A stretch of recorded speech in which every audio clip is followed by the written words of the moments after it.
Please subscribe the channel, like and share the video for more video. Hey everyone, tonight, let's dim the lights, get comfortable, and drift back very slowly into the candlelit corridors of the Ottoman Empire. Somewhere between silk cushions, murmured prayers, and the faint sound of sandals on marble floors. If your eyes get heavy along the way, you're doing it right. We're not racing through history tonight. We're wandering, lingering, possibly getting lost behind a carved wooden screen. And that's fine, because tonight, you are not a sultan. You are not a vizier. You are not even a particularly important court official. Tonight, you are a concubine in the Ottoman imperial harem, which sounds glamorous, and occasionally was, but mostly, it was complicated, and quiet, and very, very controlled. So settle in, let your breathing slow, and let's begin. Imagine, first, that you are very young, uncomfortably young by modern standards. Because of course you are. You were not born into the harem, no one ever was. The harem was not a family home. It was an institution, a carefully managed, heavily guarded, deeply political machine wrapped in velvet and perfume. You likely came from somewhere far away, the Caucasus, the Balkans, the shores of the Black Sea. Your original name has already been replaced by something poetic, something involving flowers, moons, or virtues, because individuality was less useful than symbolism. You were purchased, gifted, or captured. Not dramatically, most of the time. No clanking chains, no cinematic shouting, just paperwork and transactions, and a quiet understanding that your old life was now over there somewhere. You arrive in Istanbul by boat. The city rises from the water like a dream. Domes, minarets, seagulls yelling about nothing in particular, and then the gates of the Topkapi Palace close behind you. They are not opening again. The first thing you learn is silence. Not total silence. There is always movement, always fabric brushing against fabric, always the faint sound of fountains designed to mask conversations. But you learn when not to speak, who to avoid eye contact with, how to lower your gaze without looking defiant, how to walk without hurrying. Hurrying implies panic. Panic implies guilt. Guilt implies punishment. Naturally, they made it worse by never explaining the rules out loud.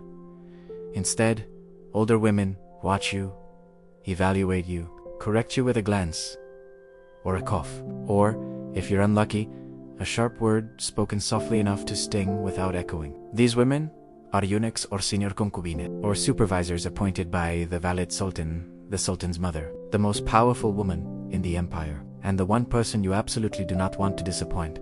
She is everywhere, even when she is not physically present, especially then. Your days settle into a rhythm. You wake before dawn. Prayers, lessons, more prayers, more lessons. You learn Turkish. You learn Persian poetry. You learn how to read expressions the way scholars read books. You learn music, dance, embroidery, so fine it feels like breathing through your fingers. You are being polished, not for love, not for happiness, but for usefulness. Because the harem is not primarily about pleasure. That is the lie outsiders believed, the fantasy Europeans obsessed over while fainting dramatically into their corsets. In reality, the harem is about succession. Every woman here is a potential mother of the next sultan. Or not. And that distinction changes everything. At night, you sleep on thin mattresses laid in orderly rows. Privacy is rare. Dreams are quieter now. Some girls cry silently into pillows. Others harden themselves quickly. A few begin plotting before they've finished learning their prayers. You listen. Jew, learn. Puntaler, because survival here depends on understanding the invisible hierarchy. At the bottom are the newest girls. That's you. At the top are women who have borne sons. And above, even them. The Valid Sultan. She was once where you are now, which makes her terrifying. You may never see the Sultan. This is important to understand. Most concubines never do. The harem housed hundreds of women. The Sultan was not wandering the halls like a border aristocrat in a romance novel. He was busy ruling an empire, or haunting, or commissioning mosques, or avoiding assassination. Selection was careful.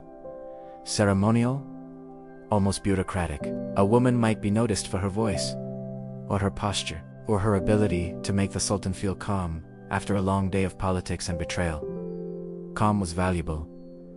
Beauty mattered, yes, but so did discretion, and silence, and knowing when not to exist too loudly. If, one night, your name is called, everything changes. You are bathed, dressed, perfumed. Your heart pounds so loudly you are convinced someone else can hear it. They cannot. Everyone here has heard this sound before. You are escorted through corridors you've never been allowed to enter. Doors open, doors close. The Sultan is not what you imagined. He rarely is. He looks tired, or distracted, or deeply uninterested in romance. This is not a love story. This is a transaction wrapped in ritual. And afterward, you are escorted back. No one speaks to you differently the next morning. Not yet. Weeks pass. If nothing happens, life continues much as before. Lessons, prayers, quiet. But if you become pregnant, now the air shifts. You are watched more carefully. Fed better, moved to better quarters. Other women notice Soma are kind. Some are not. Because pregnancy is power, but it is also danger. If you give birth to a daughter, life continues. Daughters can be married strategically. They are useful. If you give birth to a son, you have just entered a silent war. The Ottoman succession system does not favor siblings. It favors survival.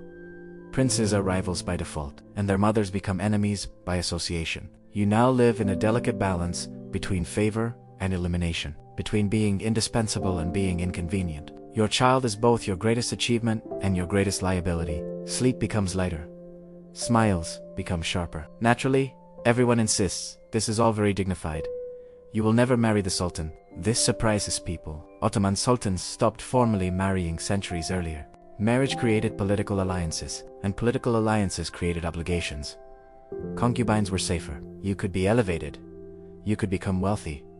You could become powerful, but you would always be replaceable. Even as a mother, especially as a mother. As the years pass, you age. The younger girls arrive. They look like you once did. Confused, terrified, hopeful in a way you no longer allow yourself to be. If your son survives childhood, this is not guaranteed. You may be sent with him to a provincial governorship, a quiet exile disguised as honor. There, you wait. If he loses the succession struggle, your life narrows further. If he wins, you return to Istanbul, and the harem bows to you. Because now, you are the valid sultan, and you finally understand why she never smiled. So as we let this part of the night drift to a close, remember this version of history. Not the silks and fountains, not the fantasy, but the long corridors, the quiet lessons, the power built slowly, patiently, and often at great cost. In the next part, we'll drift onward to royal marriages that were supposed to secure empires, and instead produced a truly astonishing number of unfortunate chins. But for now, rest. You've survived the harem, and that, honestly, was never guaranteed. Tonight, we're floating westward, out of the courtyards of Istanbul, across the Mediterranean, past a truly alarming number of wars, and into the candlelit bedrooms of European royalty. Where the linens were expensive, the expectations were unreasonable, and the family trees were less trees and more wreaths. Because when you rule by bloodline, and you are deeply committed to keeping that bloodline pure, things get strange. Very strange. Let's begin somewhere familiar. Spain? Because of course it's Spain. The Habsburgs, a family that refused to meet new people. The House of Habsburg ruled much of Europe for centuries. Austria, Spain, the Netherlands, parts of Italy, parts of Germany. They had everything. Gold, power, titles that took a full minute to recite. What they did not have was variety.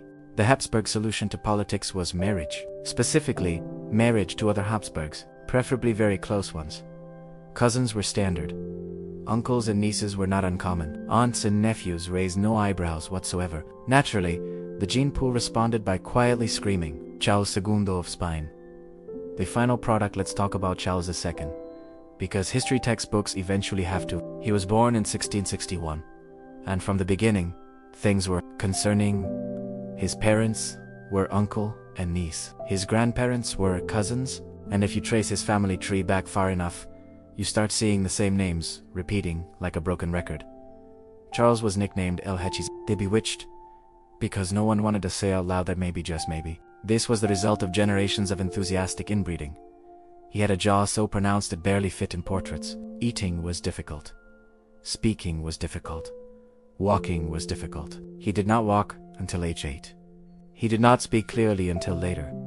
He suffered seizures, chronic illness, and what modern historians gently describe as developmental delays. But he was king, so everyone pretended this was fine. Doctors examined him constantly.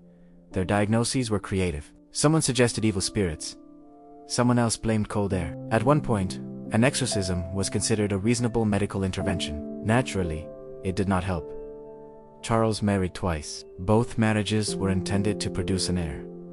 They did not. He was likely infertile, which, again, no one wanted to say out loud. When Charles died at 38 after a lifetime of suffering, the Spanish Habsburg line ended with him. Europe responded by immediately starting a massive war.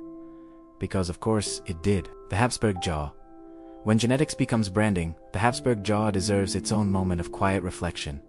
A protruding lower lip, a heavy chin, a mouth that never quite closes. You can track it through portraits like a warning sign, each generation leaning further forward. At some point, it stops being coincident and becomes tradition. Artists tried to be kind. They softened angles, adjusted lighting, but the jaw persisted. It was loyal, stubborn, unavoidable. Much like the family itself. England joins in, cousins, but make it Protestant. England, never one to be left out of a questionable trend, also leaned heavily into cousin marriage. Queen Victoria married her first cousin, Prince Albert, which, at the time, was considered quite romantic. They adored each other, wrote letters, mourned deeply, and then proceeded to pass hemophilia through the royal houses of Europe like a party favor. Their descendants married into Russia, Spain, Germany. Soon, royal mothers watched their sons bleed uncontrollably from minor injuries. No one knew why. They blamed damp palaces, bad humors, nervous dispositions naturally. The Romanovs, love, faith, and bad luck. Tsar Nicholas II married Alexandra of Hesse, a granddaughter of Queen Victoria. They loved each other deeply, which history would later punish severely. Their son, Alexei, inherited hemophilia. His condition was kept secret, because weakness was unacceptable in an autocracy. This secrecy opened the door to Rasputin, mystic, healer, walking red flag. Alexandra believed Rasputin could save her son, which made him politically untouchable. And that did not end well for anyone. Sometimes genetics doesn't just affect bodies, it alters the course of empires. Why they kept doing this? So let's gently ask the obvious question. Why didn't they stop? Why didn't someone suggest marrying literally anyone else? The answer is simple. Power. Marrying outside the family meant sharing power, introducing new claims, new loyalties.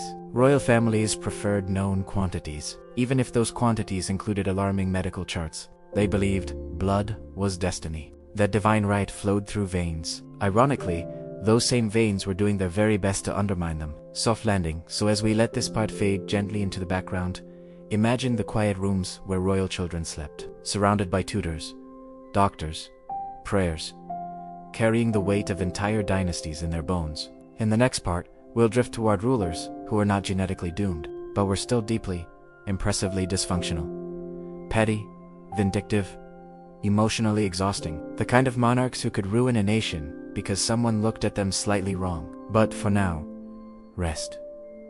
Let the crowns slip off. Let the family trees untangle and breathe. History will still be here when you wake up. Now that we've floated through genetics and destiny and unfortunate chins, let's drift gently into personality, because sometimes history isn't shaped by bloodlines or fate or divine right. Sometimes it's shaped by someone who absolutely could not let things go. Tonight's monarchs were not cursed by inbreeding. They were cursed by temperament, which, in many cases, was worse. Louis XIV, the Sun King, center of the universe. Let's start in France, because France always delivers. Louis XIV ruled for 72 years. 72? That's not a reign, that's a geological era. He became king at age 4, which explains quite a lot. Louis grew up believing the state revolved around him, not metaphorically. Literally, I am the state, he allegedly said, and everyone nodded. Because what else were they going to do? Louis was meticulous, controlling, deeply invested in being admired. His daily routine was public theater. Nobles competed for the honor of watching him wake up, or handing him a sock. This was not symbolic. This was power. If you were close enough to the king to hand him clothing, you were close enough to influence him. Naturally, this made everyone unbearable. Louis hated disorder. He hated dissent. He hated the idea that anyone, anywhere, might not be thinking about him. So he built Versailles, a palace so large, so glittering, and so absurdly expensive that it bankrupted France slowly and politely. Versailles was not just a home, it was a trap. Louis lured the nobility there, distracted them with etiquette and gossip and clothing rules so complex they required while they argued about ribbons, Louis ruled. Petty, absolutely. Effective, annoyingly, yes. Ivan the Terrible. Emotional regulation was not a priority. Let's drift east, to Russia, to Ivan IV, better known as Ivan the Terrible, which, to be fair, is a bit unfair. The original meaning of Grozny was closer to inspiring, or fearsome. History later adjusted the translation. For reasons. Ivan had a traumatic childhood. Neglect, violence, power struggles. He learned early that cruelty worked, and once he became Tsar, he leaned into that lesson with enthusiasm. Ivan created the Upper Khanina, a state within a state, a private terra force loyal only to him. They wore black. They rode black horses. They carried severe dog heads. Subtlety was not the goal. Ivan's paranoia grew over time. He suspected betrayal everywhere, which brings us to the incident. One day, in a rage, Ivan struck his own son with a staff. The son later died. Ivan was devastated. He wept. He prayed. And then he continued ruling, because even absolute remorse did not come with an undo button. Russia never quite recovered from Ivan's emotional volatility. History rarely does. Henry VIII. When marital discontent becomes policy, now let's drift gently to England. Henry VIII. A man who began as a charming Renaissance prince and ended as a cautionary tale. Henry loved attention, music, sport. He also loved being obeyed, which became a problem when the Pope said no. Henry wanted a son. Desperately, his wife, Catherine of Arragon, had given him a daughter, Mary. This was not acceptable. So Henry asked for the Pope declined. Henry responded by inventing a new church. This is what happens when absolute power meets romantic frustration. Henry married 6 times. Divorced, beheaded. Died, divorced, beheaded. Survived. A rhyme that sounds playful until you remember it involved actual executions. Henry's court was tense. Everyone was smiling. Everyone was terrified. And England quietly transformed itself religiously because one man could not cope with disappointment. Queen Christina of Sweden. I simply will not participate. Not all dysfunction was violent. Some was passive-aggressive on a national scale. Queen Christina of Sweden became queen at age 6. Educated intensely. Exceptionally intelligent. She hated expectations. She hated marriage. She hated embroidery. She hated being told what queens were supposed to do. So she then Christina. Dressed as she pleased. Argued philosophy with scholars. Refused all suitors. She eventually abdicated the throne. Converted to Catholic and moved to Rome. This caused widespread confusion. Sweden blinked. Christina lived out her life exactly how she wanted, which might be the pettiest move of all. Why pettiness matters. Petty rulers don't always look dangerous. Sometimes they're just sulking, or jealous, or insecure. But when one person holds absolute power, small emotions have enormous consequences. A grudge becomes a war. A tantrum becomes policy. An insult becomes a prison sentence. History is full of moments where everything hinged on someone having a bad afternoon. So as we let this section fade gently away, imagine crowns set aside for the night, tempest cooling, egos resting. In the next part, we'll move even further back, into childhood, into the sick rooms and nurseries of medieval royalty, where children were spoiled, neglected, adored, and doomed, often all at once. But for now, let your thoughts slow. Even kings had to sleep. Eventually, before the crowns, before the paranoia, before the unfortunate political decisions made out of spite, there were children. Small, fragile, overdressed, born into privilege so extreme it became a kind of isolation. Because being a royal child in the medieval world did not mean safety. It meant expectation. And observation, and an uncomfortable awareness that your body was not entirely your own. Born important, not protected royal babies were celebrated loudly. Church bells, feasts, prayers offered in bulk. But survival was never guaranteed. Infant mortality was high for everyone, royalty included. The difference was that royal deaths were recorded, mourned publicly, and quietly blamed on nurses, wet nurses, midwives, or divine displeasure. Never on sanitation, or medicine, or the fact that no one really knew what they were doing. A prince might be swaddled tightly, so tightly that movement was discouraged. Fresh air was considered dangerous. Bathing was suspicious. Cold was blamed for nearly everything. Naturally, children grew up pale, sickly, delicate in ways that did not inspire confidence.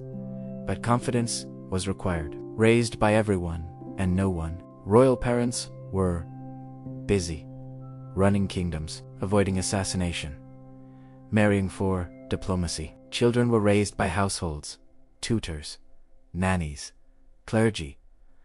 Affection was formal, structured, often delayed. You might bow to your father, you might kiss your mother's hand. You might not see them for months. Love existed, but it was filtered through duty. Education as endurance training. Royal education began early. Latin, scripture, genealogy. Children memorized their ancestors before they learned who they were. Boys trained for war, girls trained for marriage. Play was permitted, but supervised and symbolic. A wooden sword meant future violence. A doll meant future childbirth. Subtlety was not a medieval strength. Illness as a constant companion. Many royal children were chronically ill. Rickets, tuberculosis, smallpox. Survival was often attributed to prayer. Death to God's will. Doctors applied leeches, astrology, herbs with alarming side effects. Parents waited. Courtiers whispered, and the child learned early that weakness was dangerous. Spoiled, but not safe. Some children were indulged excessively.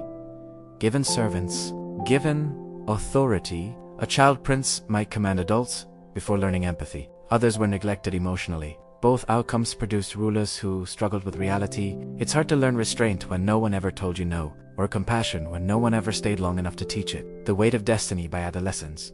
Royal children knew their role. They were marriages waiting to happen. Alliances with a heartbeat. Girls were often married young, sometimes before understanding what marriage meant. Boys were sent to war, or crowned while still grieving their childhood. There was no opting out except Rareli, and history remembers those exceptions because they startled everyone. A quiet ending, so when we look at history's cruel kings, its anxious queens, its erratic rulers, and fragile heirs, we might remember the nurseries. The cold stone rooms. The lessons learned too early. The illnesses endured quietly. Power does not erase vulnerability. It just disguises it. And now, as we let this final section settle into the background, imagine the lights dimming in a medieval palace, candles burning low, footsteps fading.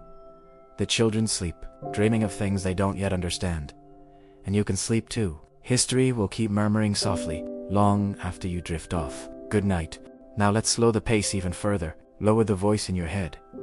Because this part is not loud history. It's empty rooms, long evenings, and marriages that looked impressive on paper and felt unbearable in real life. Marriage without companionship. Royal marriages were rarely about affection.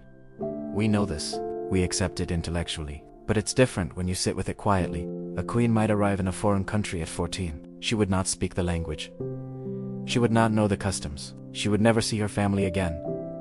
Ever she was expected to smile, produce heirs, and represent stability. Loneliness was not considered a valid complaint. Catherine de' Medici, always almost belonging Catherine de' Medici, arrived in France as a teenage bride. Italianocorade, deeply unpopular. Her husband ignored her for years, preferred his mistress.